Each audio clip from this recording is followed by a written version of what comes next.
Today I'm taking a look at this JLab Popcam. I'll be swapping this out for my top-down camera, and I can also do a side-by-side with my A6000 that I'm using as a web camera. I was sent this at no cost, so keep that in mind throughout the video. However, they had no say in the actual content. Let's get started. Looking at the specifications, 1080p 30 frames a second, pretty simple. 2.1 megapixels, has a universal adjustable clip, 80-degree field of view with fixed focus. It's compatible with Mac and Chromebook as well as PC. There's a privacy shutter, 5-foot USB-A cable, and that's pretty much it. Here's my top-down camera. Right now it's a C-mount style camera. However, this specific camera module has auto exposure, and in OBS I'm unable to adjust that. It's pretty frustrating. Having the lens is really nice, but with that specific camera, it just does not work well. So for example, I can adjust zoom, I can adjust focus. Pretty cool. So I will potentially lose out on some of that benefit, but you know, it's just how it's going to be, I guess. As you can see here, I put two things in the frame and take them out. The exposure changes. That's really frustrating. So hopefully with this Popcam, I'll at least be able to fix that exposure. Let's unbox this and see what's inside. It has multiple degrees of adjustment to it. So you can rotate up and down. Has that privacy shutter. There is an LED on the front that will indicate whether the camera is running or not. That's good to know.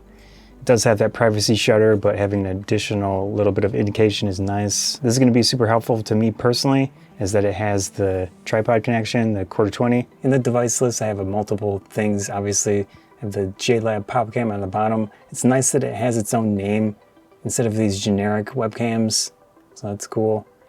Can go into configure video. In this case, let's see if I can actually adjust things. So I'm getting to a point where it does appear to look somewhat decent. The settings are a little odd. Right off the bat, this is a huge benefit to me, is that the exposure setting does work in OBS. So this is not bad that I'm able to do full color range and it seems to function still. A lot of the webcams I haven't been able to do that. JLab webcam, obviously you can tell which one is which here. And I have the Sony A6000 outputting HDMI to a capture device. Usually I'd have a top-down camera set up to be a smaller view on the screen. And with something like this, I can set that exposure. That's pretty decent. Obviously the image quality is not amazing, but I could probably adjust it to be a little bit better than it is currently. But that does work. And then if I do want to adjust things, move it around, it's pretty simple. I can rotate it, get different views that way. Not too bad. It works.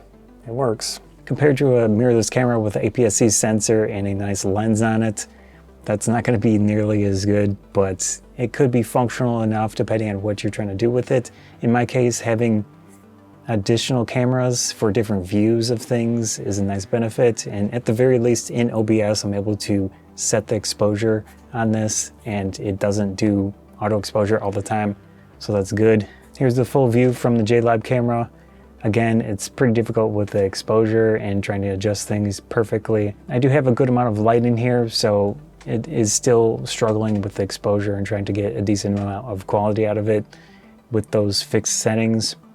And by default, it looked pretty rough on the camera. You'll have to adjust things in OBS or another program. With the quarter 20 tripod connection, I can connect it to here without issue. Here's the JLab as a top-down camera.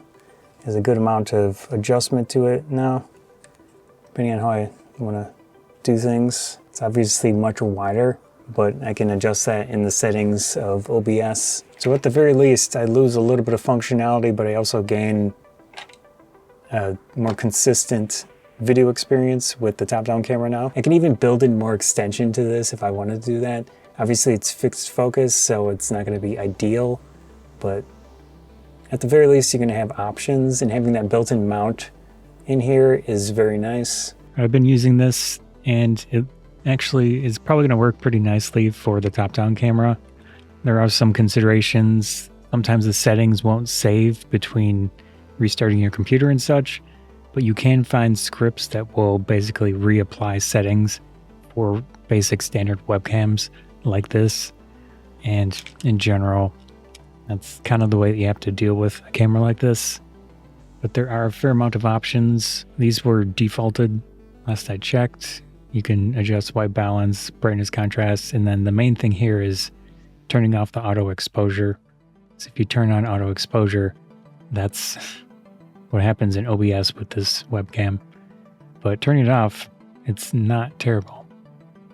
And then you can adjust some of these additional settings to try to make it a little better. For my personal setup with that top-down camera and being unable to set the exposure, this is a nice benefit. Obviously quality is not amazing, but I am able to get it decently close in the color and such to my full setup. So that's nice. Overall, not terrible. Obviously with a camera like this, just keep in mind it's not going to be amazing image quality, but for situations like additional cameras, top-down views, things like that, it has the built-in mount, which is nice, and it's kind of decently functional considering all of that. Again, keep in mind this Popcam was sent to me at no cost. However, no one had any say in the content of the video, just trying it out and see how it worked. Hope you enjoyed the video. Scott Truffy Bonsai, thanks.